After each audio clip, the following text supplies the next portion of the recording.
Mental health and magic. Here we're going to borrow from WandaVision to learn how having excellent mental health, focus, stability, happiness, clarity of intent can help you with your magic and manifestations. So heads up, spoiler warning for up to episode 7 of WandaVision. This is an incredibly inspiring show and you're going to borrow from it and the rest of the MCU very heavily here. So first off, what is magic as we're defining it? So as I define magic, a little bit with the goddess of magic, Isis here, is the act of having your will imposed on the collective 3D reality around you. You could call it manifestation, you could call it law of attraction, you could call it ritual, which is more of a technique. But when you have an intent, a desire to have the world around you, or even your own body, shift in a certain way directed by your consciousness, that in essence is one definition of magic. Now, everything that I teach is from decades of research and a lifetime of practice. Arthur C. Clarke said any sufficiently advanced technology is indistinguishable from magic, and there's so much scientific mojo that I've studied that'll drip feed here, borrowing from all sorts of things and all sorts of thought leaders, showing how consciousness affects material reality. And I go into a lot of that in the rest of my channel quite a bit more. So in WandaVision, and I have a couple little wands here, little feathery wands of the element of air to boost the mojo. But in WandaVision, we see Wanda at various states of clarity and mental stability. And it's interesting that her power is related to that. So at the end of episode 6, when she was concerned that Vision was dying because he broke through the hex, it didn't take any warm-up, it didn't take any prep. That emotional stimulus, that powerful clarity, and the very specific intent to keep Vision alive and well made Wanda just go and expand the hex, right? To date, that was probably her most powerful spell, maybe aside from creating the hex, but we don't know if she or Agatha actually created it in the first place, or for that matter, brought Vision back to life.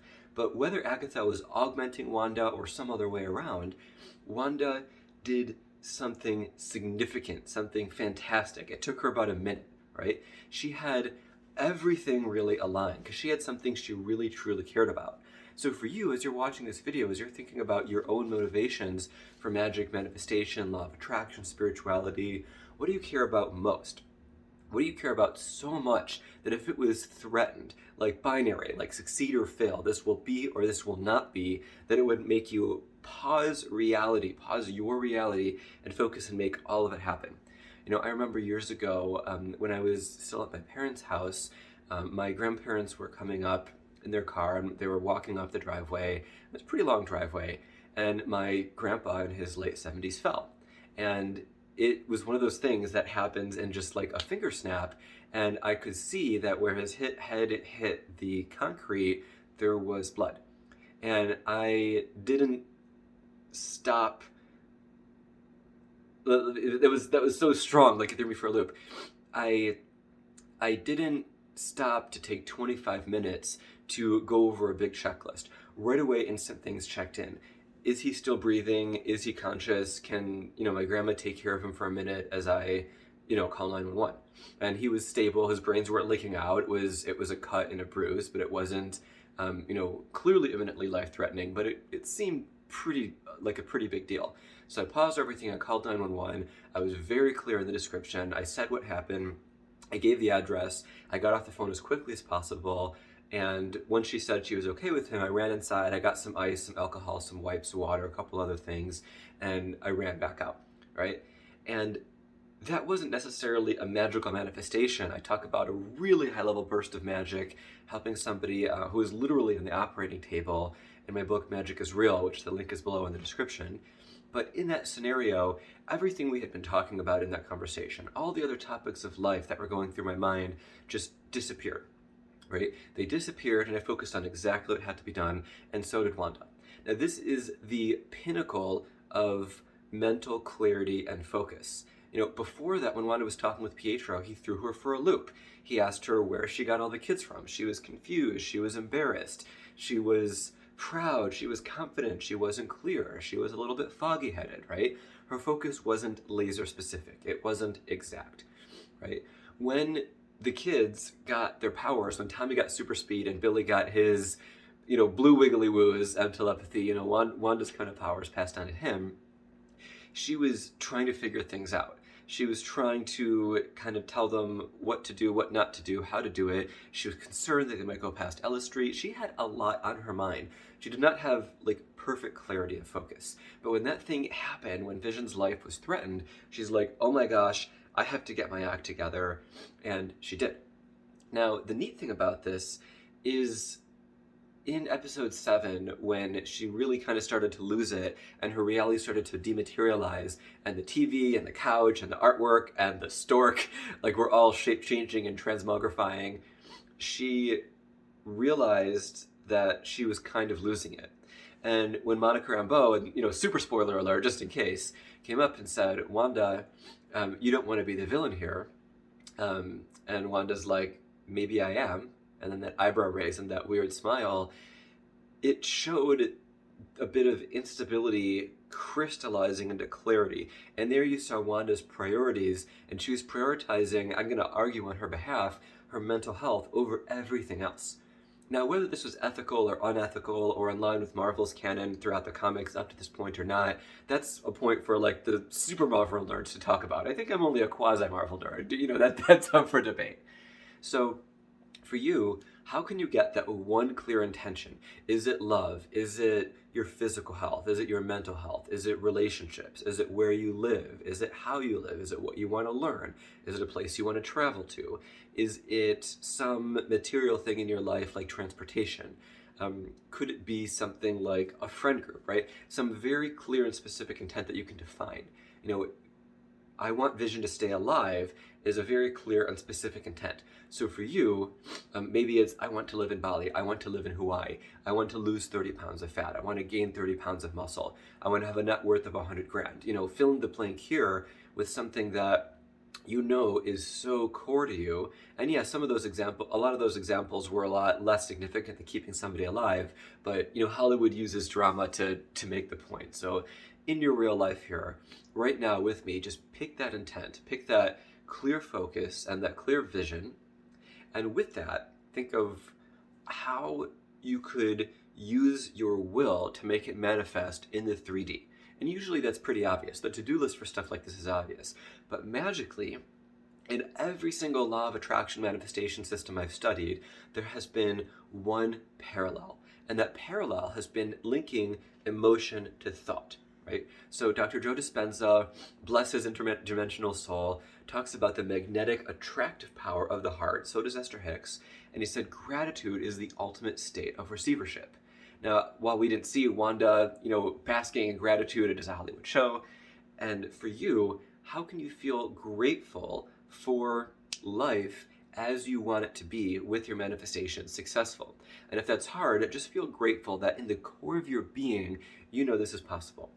Now let's collapse the wave function for a second and talk about getting a car just so we can be specific. It's easy to be abstract with magic.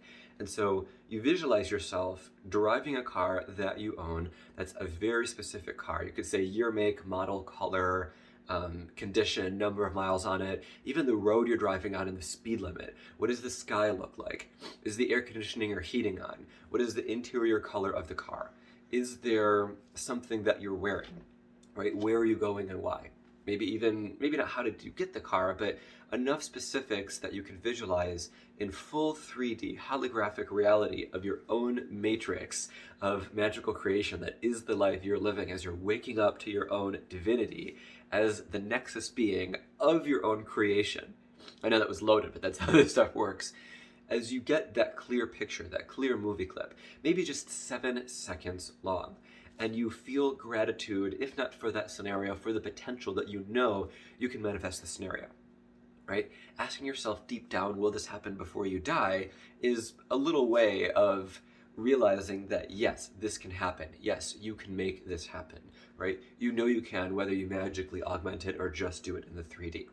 So as you have that very clear vision, and as you summon up that feeling of gratitude, even if you just cast a Patronus charm, and expecto patronum with your own memory that fills you with gratitude from some other period in life, you want to hold that emotional state while you hold that clarity of vision, that clarity of thought. As you hold these two things, really consider how long you need to hold this vibration for. When I talked with Vishen Lakiani of Mind Valley, he said that you need to hold a manifestation for 17 seconds. Other manifestation teachers said, hold it for 333 minutes, or hold it for, just a flash of a second and cycle through other things you want to manifest. So really up to you how long you hold it, as long as you believe with conviction that whatever time frame it is absolutely true. One thing I've learned in a lot of different magical and spiritual studies is that, and I'm sorry if this offends anybody, but I'm just going to speak my truth, and if this resonates for you, great. If not, adapt it. Whatever you believe the most to be true is true.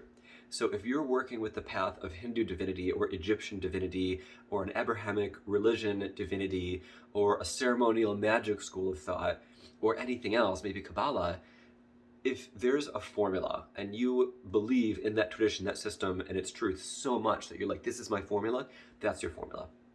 A couple weeks ago, I decided for my life to shift significantly. And one of my greatest teachers in spirituality, Justin Fairman, who along with Jackie Nechtel runs the Flow Consciousness Institute, talks about the power of belief and the power of conviction and intentional reality creation, and kind of mimics some of these ideas and expands them quite a bit. So in my decision to apply some of Justin's principles that success should be effortless, flow should be effortless, I thought, do I really want to do a certain type of work where the money that would come in to open doors of options for me in life is tied to specific amounts of time that I invest? No.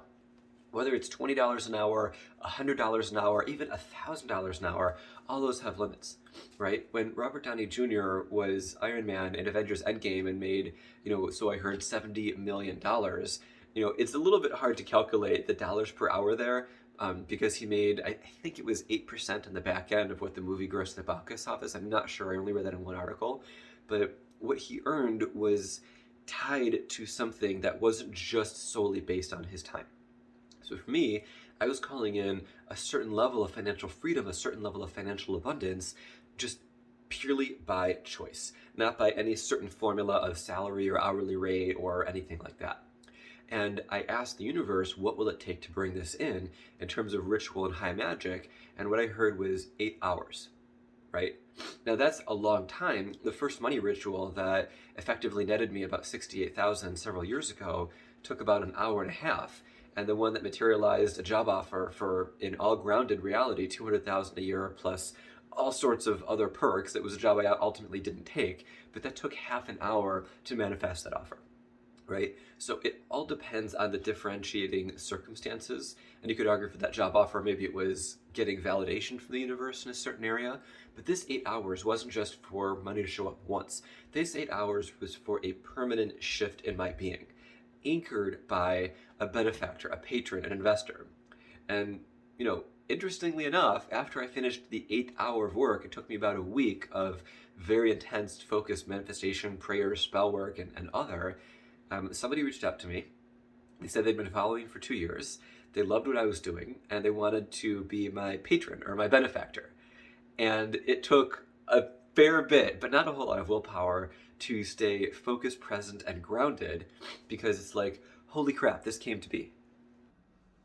And that spell was so significant, it was so successful that that shift reverberated in the things I saw, the things I experienced, like other things than that one investor call. Like job offers came in, people reached out wanting to work with me.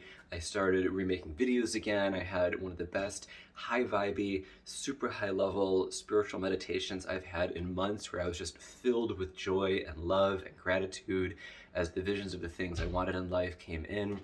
It was this great ideal recipe that I teach in another video if you check out it on my channel. And so for you, how can you take the positive spin of this WandaVision instability, but the clarity of focus and that one specific principle, and bring it into you? And how can you avoid the downfall that Wanda experienced as she had this confusion because she was being manipulated by everybody in her reality? And if you really just look at the scene in the beginning of episode 7, where her house was literally breaking down and things were transforming and untransforming, and she realized she, wasn't fine, but she was trying to convince herself and convince us, she's like, I'm fine, right?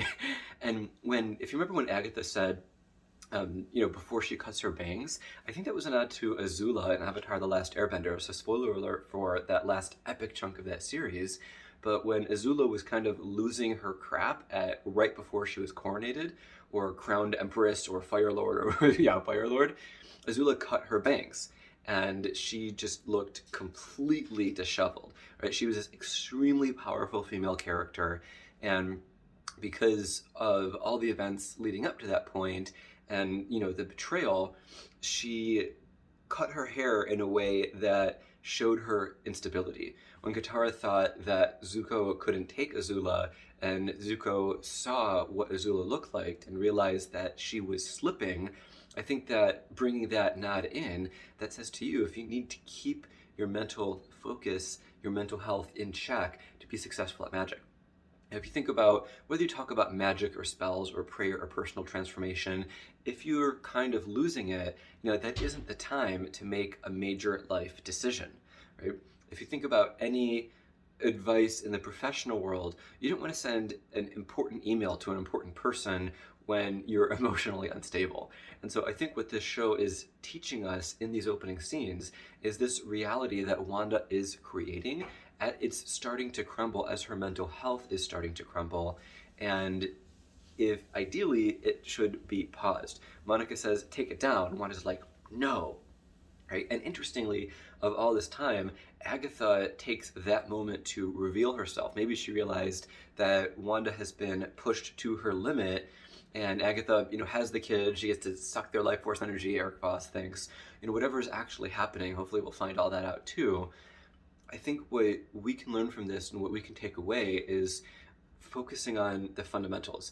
Even though I did that 7 hours, that 8 hours of powerful intention, powerful manifestation work, I didn't do that until I felt ready, until I made the decision inside for that deep internal alchemical shift, right? So for you, what can you do to stabilize your mental health, to stabilize your focus, to stabilize your emotions, so that when you do this inner work, when you do this outer work, everything can be coherent and can come together. Now, if your primary intent is to have excellent high-level health, then I think that is the value of all the healing stuff I posted, all the healing stuff posted all over online. But seriously, think about the support that this channel is talking about.